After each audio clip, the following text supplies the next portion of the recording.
tous. Merci beaucoup, merci Xavier, merci Manuel, merci à tous à l'École européenne supérieure d'art de Brest, de Bretagne, bah, surtout le site de Brest, hein. Je vais mettre là.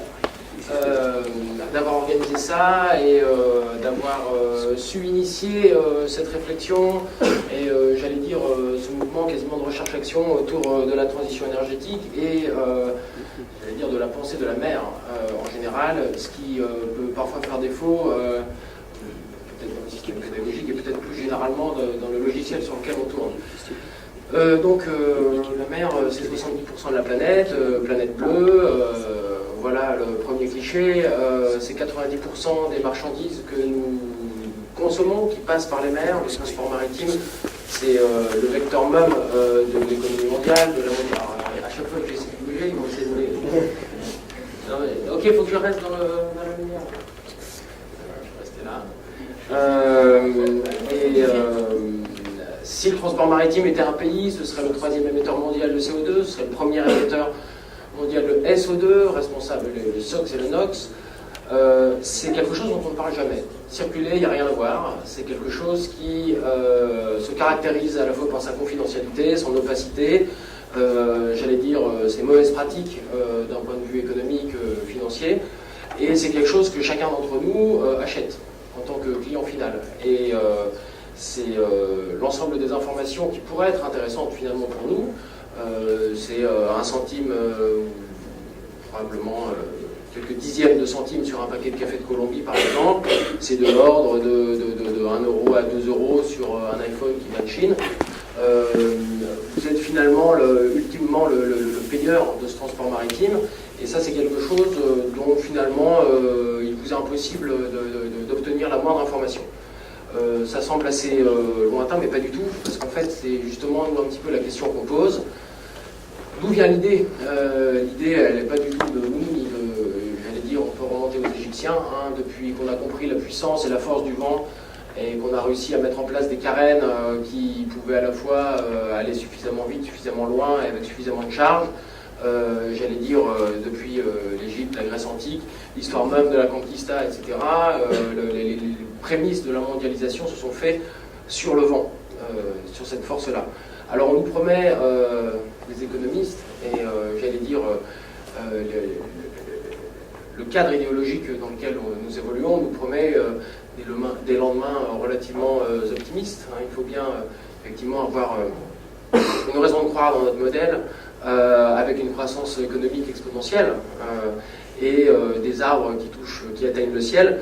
Et par moment, par contre, des physiciens viennent et nous disent la Terre est un vaisseau spatial, la Terre a des ressources fondamentalement limitées, le pétrole c'est 70 millions d'années d'énergie solaire transformée via la photosynthèse et via des milliers de générations d'arbres qui, je ne vous fais pas l'histoire, qui globalement, depuis 2003-2004, on en découvre moins qu'on en consomme.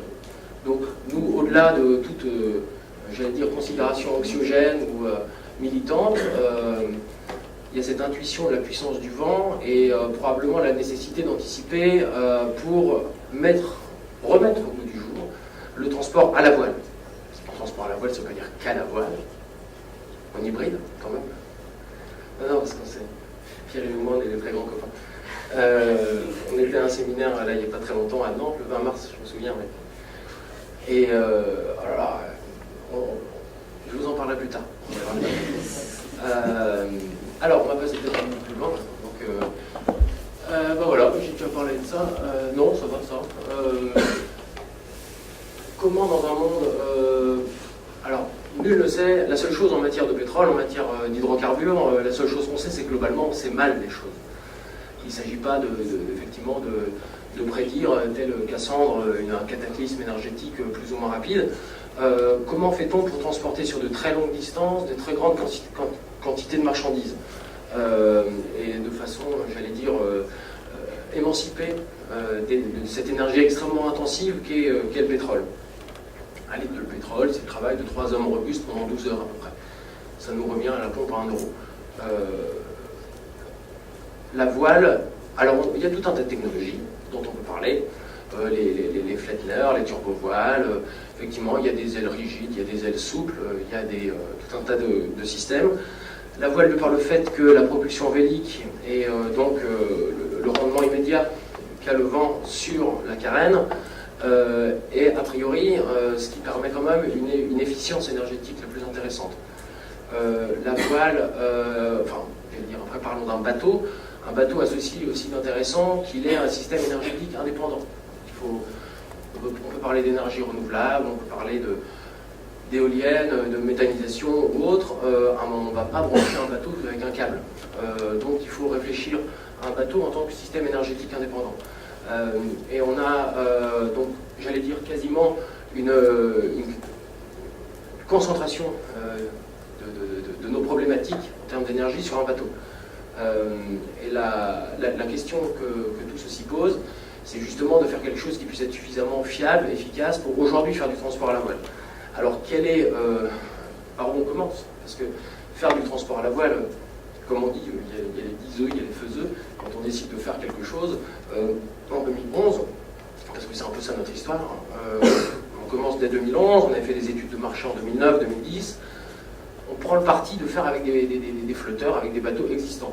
On est lucide, on est conscient de toutes les limitations que ça implique, en termes de surcoût, en termes de capacité, en termes de capacité à tenir un cap, de capacité de vitesse, tout un tas de problématiques juridico-administratives, manutentionnaux, politiques quasiment.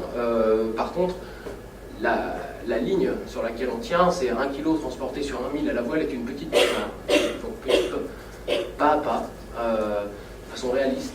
On ne perd pas de sous, on n'en gagne pas beaucoup, on avance. Depuis 2011, on en est à 215 ou 220 tonnes transportées en tout et pour tout. Alors je crois qu'on peut peut-être passer. Merci beaucoup Diana. Ah oui, voilà. On exploite 3 routes en gros, transatlantique, on va beaucoup vers la Scandinavie. Et là, en ce moment même, là, il y a un bateau qui s'appelle le Biche qui a passé à 11h, le Ratsin, il va à Saint-Malo. On l'attend là, on l'attend à l'écluse à 17h, mercredi à Saint-Malo, et l'escale suivante, ce sera Brest. Donc, samedi midi, dimanche midi, il y aura Biche, qui ne sera pas au pont de Redondance, qui sera probablement au niveau du... Alors, c'est un scoop, qui sera probablement au niveau du 3e bassin, côté pêche, au niveau de l'espace grand large. On a même une AOT de la mairie, on est très content, parce qu'on va déployer quelque chose d'extraordinaire que... Eh oui, je vais vous en parler tout de suite. Et donc en gros, transatlantique, grand cabotage européen et du grand cabotage régional. Cette année on va faire 5 transmanches, entre Plymouth, Falmouth, avec 2 qui descendront jusqu'à Nantes et 3 qui s'en tiendront à Bretagne Nord et Finistère. On a une équipe de 5 personnes, il y en a évidemment, sans qui tout ceci n'existerait pas. Nicolas, qui est à bord actuellement, médiateur culturel, qui est censé effectivement pouvoir raconter ce qui se passe à bord, raconter aussi de façon à ce que tout le monde puisse comprendre. Et donc il y a Léa, qui s'est chargée de développement en général, qui navigue un peu sur l'avant par rapport vers là où on va. Et Béranger, là, qui nous a rejoint, qui est un stagiaire juriste, justement, et ça nous est très très utile. Je pourrais vous expliquer pourquoi, ou peut-être on en parlera tout à l'heure.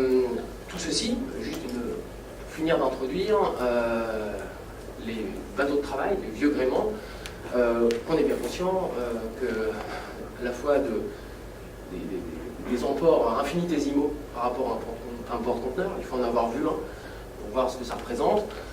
Sur des transatlantiques, on transporte environ 15 000 fois moins qu'un porte-conteneur. Sur du cabotage régional, on transporte l'équivalent de 2 semi-remorques par an. Et sur des transmanches, on en a 2 semi-remorques à peu près. Vers Oslo et Copenhague cette année, on va faire 30 tonnes. Une semi-remorque et demi environ. Donc déjà, il faut bien garder ça en tête. Pas annoncer la révolution du transport maritime dès demain matin par la voile, parce que c'est complètement... c'est la meilleure façon de... qui fait le malin tombe dans le ravin. Et donc il faut bien être conscient de cette humilité fondamentale. On vous a parlé peut-être de grands cargos à voile du futur, 240 mètres pour 8000 tonnes de port en lourd. Ça c'est une 4e, 5e, 6e étape pour laquelle quelque part on est certainement en train de travailler aujourd'hui. On envisage là, dès l'an prochain d'être affréteur sur très long terme d'une goélette française de 25 mètres de coque, qui pour la première fois sera un cargo aussi, avec 45 tonnes de port en lourd. Et j'en parle d'autant plus facilement qu'on vient juste de finir une réponse à l'ADEME pour la construction d'un grand bateau. Un grand bateau, un très petit cargo, un grand voilier, de l'ordre d'une 60aine de mètres, avec un gréement qui sera pour le coup assez innovant, et une carène inspirée de cette époque paroxystique du transport à la voile, qui est le milieu des années 30. Depuis lors, la voile à la charge était complètement désinvestie. Depuis lors, depuis globalement le moment où vos grands-parents naissaient, et les miens aussi, la voile, on n'en parle que pour de la plaisance ou pour de la course. Donc parler de voile et de charge, ça nécessite de totalement tout repenser. Pas envisager le bateau qui a gagné la Coupe de l'América, on va mettre des conteneurs dans les flotteurs, c'est un coup à finir au fond de l'eau, ou de toute façon à jamais construire le bateau. Alors, quand on a un surcoût, quand on est dans un domaine aussi, j'allais dire, compétitif et opaque que le transport, quand on se veut être en prise avec la réalité économique des choses, il faut savoir différencier ce qu'on fait. Une des premières questions que nous on s'est posées, c'est comment faire un label de transport. Il n'existe pas de label de transport. Enfin, je ne sais pas si vous en connaissez. Dites-le moi, ça m'intéresse. Donc on en a créé un, on s'est posé la question, est-ce qu'on fait du transport bio finalement? Alors bio, ça ne nous a pas pris très longtemps de comprendre que bio fondamentalement c'est agricole, que ce qu'on fait du transport équitable, alors fondamentalement c'est l'économie locale. Donc il va falloir qu'on crée quelque chose à partir d'une feuille blanche. L'analyse, c'est que finalement le transport maritime, justement, c'est fondamentalement opaque. Oli est plus là? Si. Alright, très bien. On était avec un professeur Ying Cook de l'université d'Exeter en 2011 sur une radio d'Exeter justement, et on parlait de transition énergétique sur les mers, de porte-conteneurs, de shipping en général. Et donc le département de géographie de l'université d'Exeter avait mis une classe de master de 25 élèves à peu près, a priori bien câblés, efficaces. Ils avaient acheté 5 produits en Chine. Un t-shirt, un sac plastique, une perruque, parce que c'est un peu des excentriques. Et le travail de ces étudiants était, donc ils étaient notés là-dessus, pendant 9 mois en gros de l'année scolaire, de trouver comment ces marchandises étaient venues donc de Chine jusqu'à Exeter. Alors relativement vite, ils sont allés en Chine, ils avaient des traducteurs, ils ont fait ça assez sérieusement. Hein. Ils ont trouvé assez vite où, dans quelle manufacture, dans quelle usine, le t-shirt, le sac plastique ont été construits, enfin fabriqués. Et ils ont un gros problème à partir du moment où les marchandises ont commencé à être déplacées. Par quel centre logistique c'est passé, par quel port, quel conteneur, quel porte-conteneur, est-ce que ça fait escale, par où c'est rentré au Royaume-Uni, Southampton, voilà.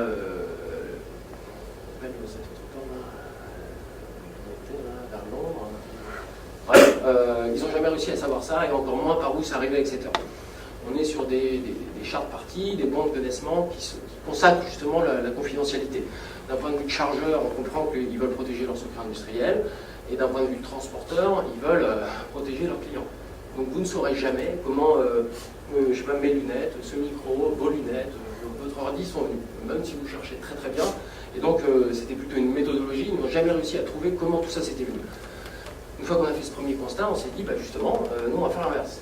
On va raconter exactement quelle est l'histoire du produit, comment il est arrivé au port, comment de tel port il a été vers l'autre port, alors en plus on fait à la voile, donc il y a encore plus de choses à raconter, on parle de météo, on parle de journal de bord, de manœuvre, un côté fondamentalement esthétique dans ce qui se passe aussi, humain. Et le défi, j'allais dire économique, c'est de transférer quelques centimes de surcoût qui d'habitude dans une chaîne logistique est complètement écrasé, tout simplement, ça ne doit pas exister, c'est plus comme un surcoût, transformer ce surcoût en valeur ajoutée qui peut être emmené sur le marché. Vous allez me dire, les algues, le muscadet, ça ne va pas forcément changer fondamentalement leur qualité intrinsèque, d'être transporté à la voile, sauf que ça change quand même leur qualité et la façon dont on peut percevoir ces produits-là et les comprendre. Et donc là on est sur des photos, je m'en souviens très bien, c'était de 2013. Depuis on a vachement affiné les choses, il y a une vraie inscription juridique de ce label en tant que certificat. Et c'est ça aussi qui nous permet d'assumer, de convaincre des clients, et certains c'est pas des drôles, hein, enfin, quand vous vous parlez à des directeurs logistiques, je ne sais qui, vous parlez de transport à la voile, vaut mieux être un peu convaincant, parce qu'ils ont tendance à vite nettoyer un petit peu le... Enfin, voilà, ils s'en foutent, quoi. D'autant qu'on est vraiment dans un logiciel de flux tendu, de juste à temps, etc., contre lequel, quelque part, nous aussi, on se bat un petit peu, par rapport à des délais, par rapport à des, notamment de paiement, des zones d'entreposage. On a un petit entrepôt, là, aujourd'hui, à Douarnenez. Le vin bio, emmené par Blich, sera notamment déposé à Douarnenez, un bateau qui s'appelle le Greyhound, va l'emmener jusqu'à Falmouth et Plymouth. Donc on a un petit hub qui commence à se faire avec des suivis par rapport à ces numéros de certificat.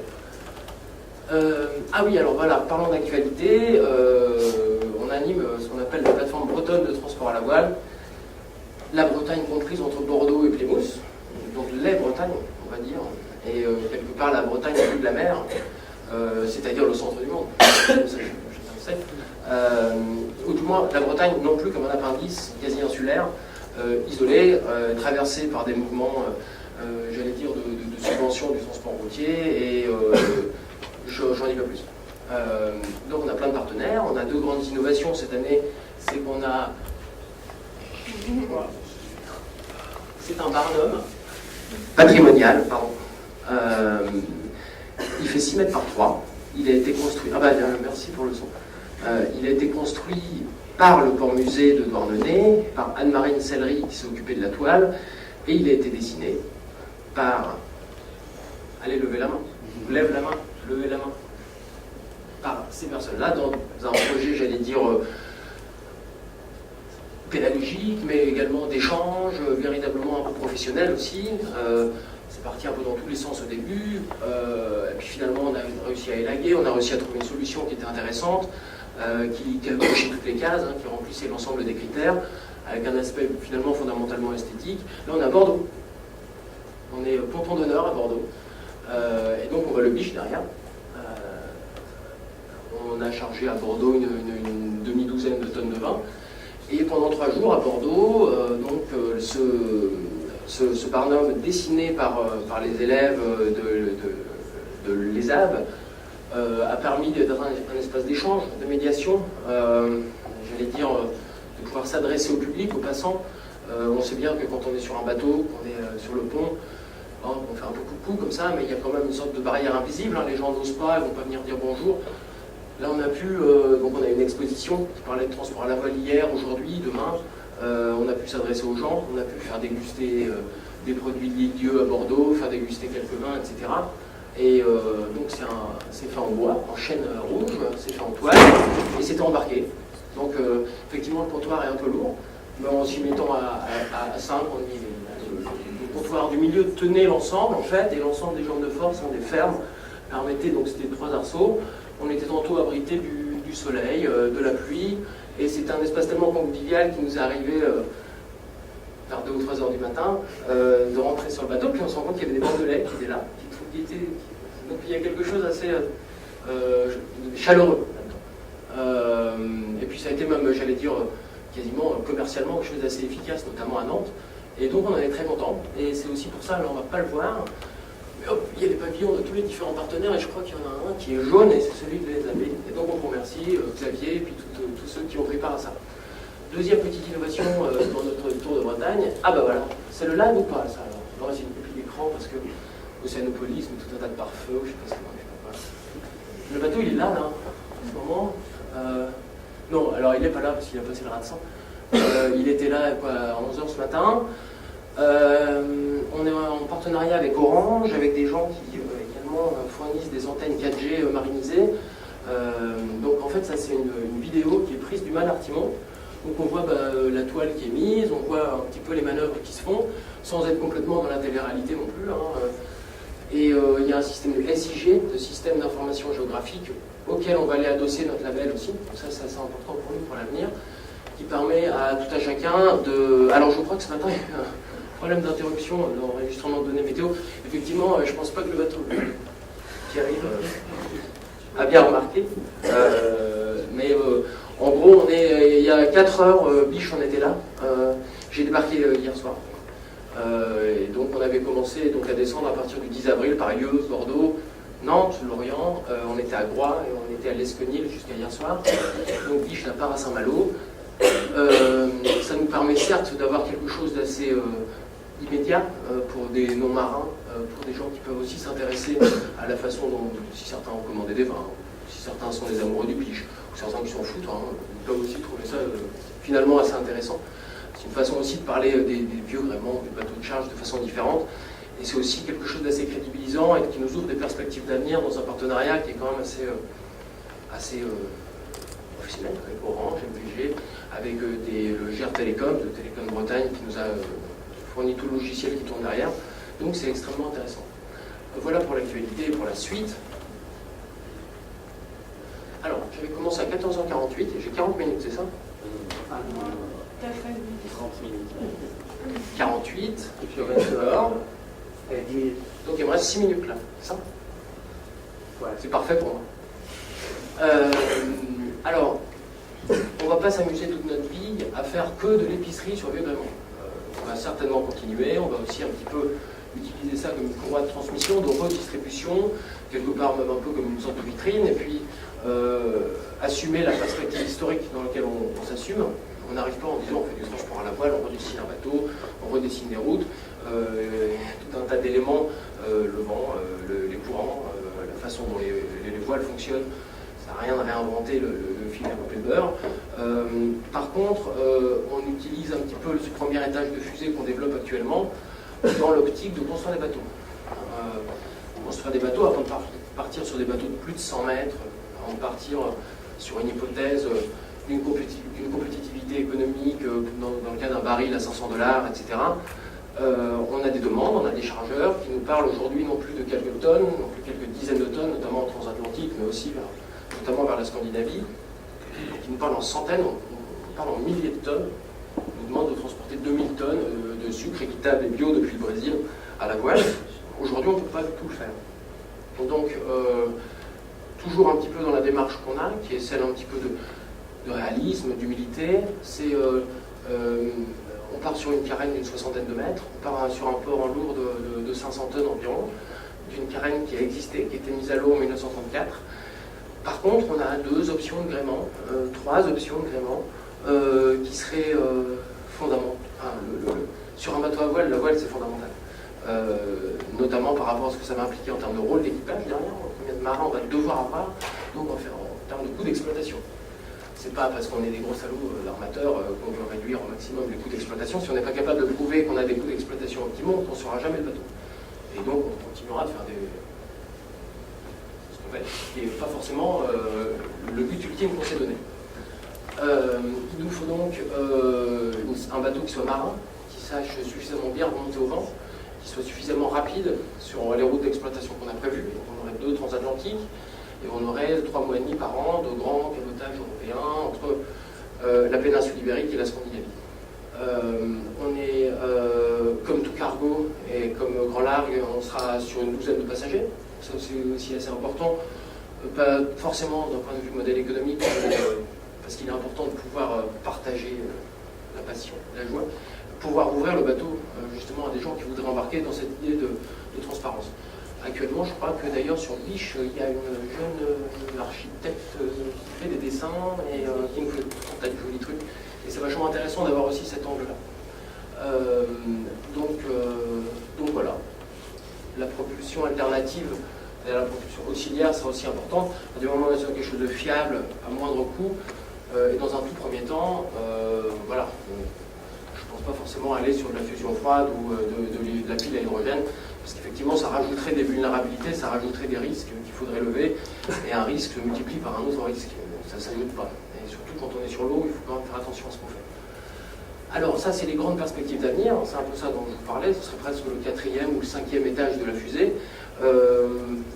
Alors, ça fait rêver, ça a tendance en plus à donner un peu de feel good. On se dit, waouh, finalement tout va bien aller, je vous le disais.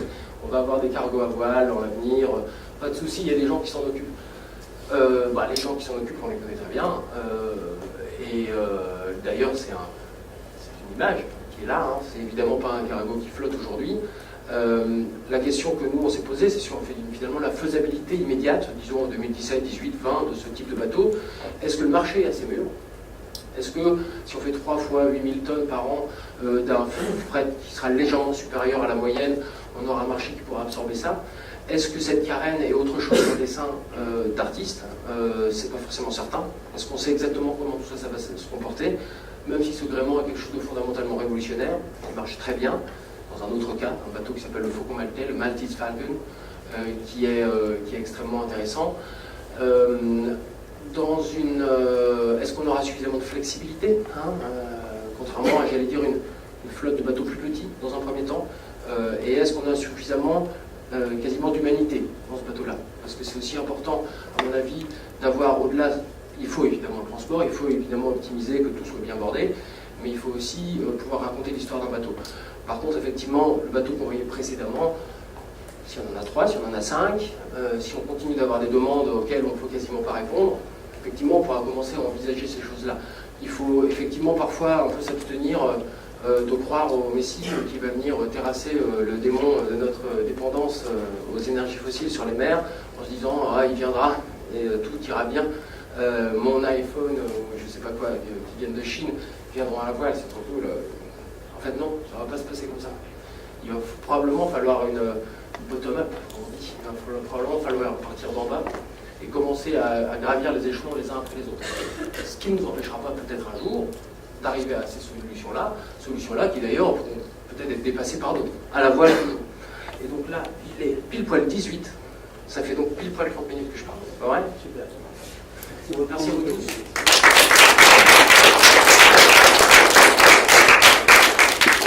Merci beaucoup. On va prendre quelques questions. Oui, bien sûr, bien sûr.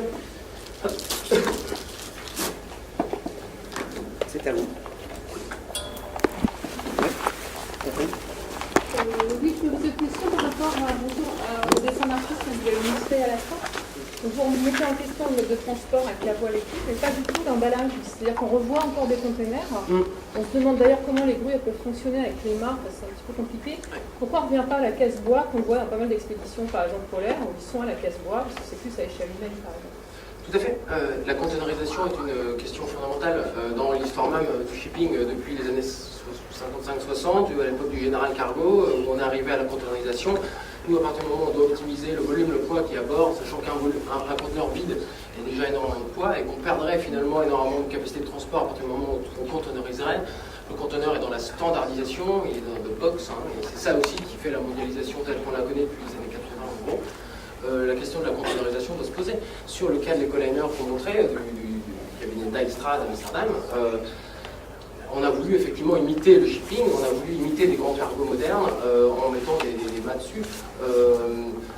Vous parliez d'emballage, vous ne parlez pas d'emballage plastique, tout ça. Containerisation, je pensais aux caisses bois, par exemple, on peut les récupérer, les transformer. Alors nous, on envisage de charger à la palette et de tout organiser par rapport à justement des palettes qui seraient conçues pour ça. Il y a une voiture électrique qui arrive là juste devant, où effectivement il y a un voilier avec une caisse bois et avec le vent. Et après, il y a un truc, voiture électrique, etc. En plus, c'est quelque chose qui correspond mieux, j'allais dire, à la taille humaine qu'on a. Après, partir, donc les containers, c'est 168 conteneurs. Donc, charger 168 conteneurs à la palette, c'est quelque chose qui peut prendre énormément de temps, immobiliser le bateau, avoir des frais de manutention énormes. La question également à laquelle Dijkstra ne répond pas forcément, c'est effectivement les portiques de charge. Donc, chaque mât coûte à peu près 2 millions, 1,5 million d'euros, là. Qu'est-ce qui se passe si un portique tape un mât, une vergue? Qu'est-ce qui se passe? Il y a effectivement une question là-dessus par rapport à l'unité transportée. Encore une fois, nous, on a plutôt tendance à vouloir un petit peu réduire la taille, faire des choses qu'on sait faire, qui sont plus faisables et mieux le faire. Voilà. Sinon, pour finir, est-ce que vous pensez quand même à des produits plus populaires? Plus populaires que le rhum? Dans le transport. Plus populaires? Plus accessible. Par exemple, la très bonne Biocoop de Brest, vous trouverez un muscadet bio, sans soufre, transporté à la voile par biche, qui reviendra probablement à 6,20 €. On essaie véritablement d'autant plus quand on transporte pour compte de tiers, c'est-à-dire on allie finalement au rôle de transporteur, de certificateur et de négociant, on est coupé complètement au rasoir au niveau des prix. Alors justement, on nous met très vite dans la boîte un peu luxe, bobo, perché dans son monde, pour des gens qui sont un peu riches et qui sont plaisir. Non, on essaie de faire ça de façon également la plus démocratique possible. Après, à partir du moment où voilà, on compte les sous, ils sont forcément quelque part. On essaie véritablement de réduire les taux de fret. Alors, en gros, nous, on a livré, c'est ça qui est rigolo, tu connaissais la réputation des bigoudins. On a livré en pays bigoudin hier 2 palettes de vin. On sait quel est le taux d'un camion à la palette depuis Nantes, parce que c'était du muscadet en l'occurrence. Il est de 100 € à peu près, 90, 120, 150, pour 100 €. Nous, avec la labellisation et tout ça, on a réussi à vendre au bigoudin un taux de fret de l'ordre de 300 € la palette. Et ça marche. La bouteille de muscadet bio, elle va probablement faire 2 centimes de plus, à 800 bouteilles par palette. Donc on est à la fois conscient de faire attention, de ne pas nourrir le cliché, etc. Et de bien rappeler aux gens que le coût du transport il est infinitésimal sur le prix du transport, sur le prix du produit final. D'autant plus qu'effectivement, on ne transporte pas des parpaings, hein, on transporte des choses qui sont relativement belles et qui ont en elles-mêmes une valeur ajoutée qui amortit d'autant mieux, j'allais dire. Ça répond à votre question? Oui. Une question? Vous parlez par exemple du canal du canal Alors le fluvial en général c'est pas trop notre métier, mais évidemment nous en parlons en permanence. Évidemment on connaît pas mal de bateaux qui naviguent sur l'Erdre, sur la Loire, sur la Garonne, sur le canal de Nantes à Brest. C'est tout un sujet en soi-même. Le canal de Nantes à Brest, c'est tout un sujet. Il n'est plus dragué depuis longtemps. Ils ont construit dans les années 90 un seuil qui fait que ça réduit quand même énormément les tirants d'eau. Comme le canal Émilie d'ailleurs. Hein. Il y a j'allais dire, on est dans quelque chose de conservationnisme folklorique patrimonial. Des gens connaissent l'époque où il était encore utilisé. Des gens y naviguent encore. Moi, j'y connais rien en fait. Donc, je ne suis pas compétent vraiment là-dessus. Alors les planètes vont probablement s'aligner avec notamment des péniches à partir desquelles on transborderait les marchandises, qui nous permettrait de remonter quasiment jusque sur la Garonne, donc sur la zone de Béziers, et sur la zone quasiment d'Angers sur la Loire. Après on ne fait pas ça juste pour la photo, pour s'amuser, c'est pour ça qu'on voilà. Faut pas non plus se faire un cerveau pour forcément faire ça. Si ça se fait, si ça marche à tous les niveaux, hein, dans une pratique économique, on ira. Nous on fait du maritime, hein, on ne sait pas trop comment ça se passe. Il faudrait en parler à d'autres en fait. J'ai entendu dire, moi, je connais des trucs, mais je suis pas vraiment, je connais pas trop le truc. Bon, on va être obligé d'enchaîner. Ouais. Désolé. Merci infiniment pour cette présentation.